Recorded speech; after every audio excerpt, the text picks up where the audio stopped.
Social media has become a very important tool for spreading information. Whether that information is correct or whether that information is false, sadly, is not that relevant. And we've seen this in a number of cases, particularly with the spread of hate. Because when you have hate, when you have ethnic hate, whether you have religious hate, you have those fault lines that already exist in a society. And then you can make anything which exploits that. You can create content or fake news or maybe a video or whatever, and you exploit those fault lines and you can spread that information, and even worse, you can create horrific and barbaric call to actions. I mean, we've seen these even without social media, if you look at what happened in Rwanda. But now it's just the spread of information is on steroids. It just happens so fast, it happens in a millisecond.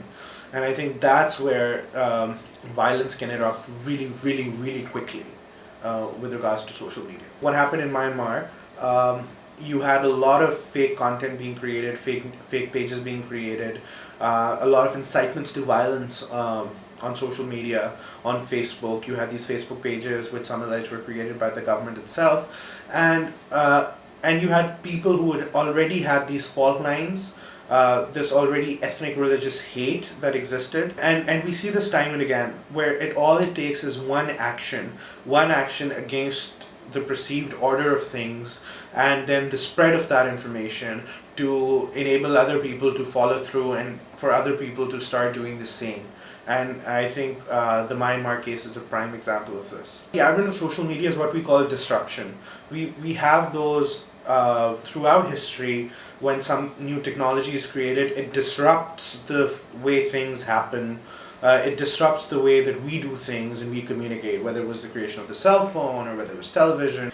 With Facebook, I think the biggest problem, or with Twitter or with anything else, social media, is that the source of information or the source of stories is just numerous. You have billions of people using these platforms and putting out information that it is impossible for anyone to police it. It's impossible for anyone to look at how this information can be managed, what information needs to be stopped, what is fake news. So essentially you become dependent on what machines are able to do. So I think as machine learning and AI advance, we'll see better control of content across social media, but then that probably won't happen very rapidly over the next decade. Maybe we need a decade or two. Facebook's been very open about saying that we're not a newspaper source, we're not publishers, but you're distributors, and then you're not distributors who fairly distribute all types of information, and you're not a distributor that validates information that you're getting and that you're not getting.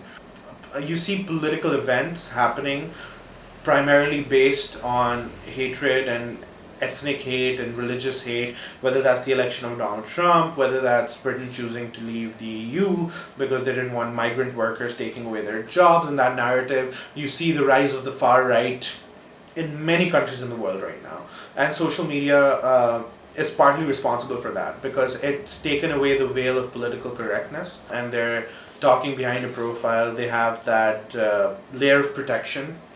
They're not personally responsible for what they say, which I think might change as people start getting prosecuted for things that they do or say or call for on social media. But for now, for most people, they still feel safe, and that enables them to say things which are wrong, but they somehow feel in the deepest and darkest places of their minds.